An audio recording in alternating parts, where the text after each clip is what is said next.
शेगाव तालुक्यातील श्री क्षेत्र नागझरी येथून दिनांक 7 फेब्रुवारी रोजी काँग्रेसच्या जनसंवाद अभियानाला प्रारंभ झाला आहे। जळगाव जामोद विधानसभा मतदारसंघातील सर्वसामान्य नागरिकांच्या विविध समस्यांसाठी संपूर्ण मतदारसंघ पिंजून करण्यासाठी ही पदयात्रा करण्यात आल्याचेही काँग्रेसच्या वतीने सांगण्यात आले आहे।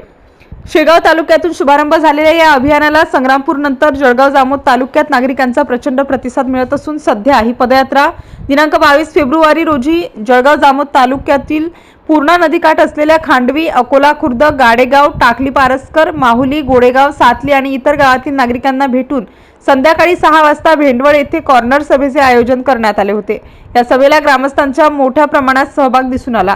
यावेळी माजी जिल्हा परिषद अध्यक्ष प्रकाश पाटील, काँग्रेसच्या प्रदेश सचिव स्वातीताई वाकेकर, काँग्रेसचे तालुका अध्यक्ष अविनाश उमरकर, ॲडव्होकेट भालेराव, प्रभात पाटील, माणिक खोदरे, गोपाल भोजने, सुपन ठाकरे, दादा पाटील, वसंता पाटील, विनोद तायडे, किरण सोपडे, अजाबराव आगरकर, प्रशांत तायडे, मनोज तायडे, वासुदेव भालेराव, संतोष भालेराव, विलास मानकर, हरचंद मानकर, विजय काळदाते, प्रमोद तितरे, अनंता झालटे, सारंगधर फासे, वासुदेव बहाळे, गणेश गई यांच्यासह अनेक पदाधिकारी आणि कार्यकर्ते मोठ्या संख्येने उपस्थित होते। MCN न्यूज मराठीकरिता रवींद्र शिरस्कार, जळगाव।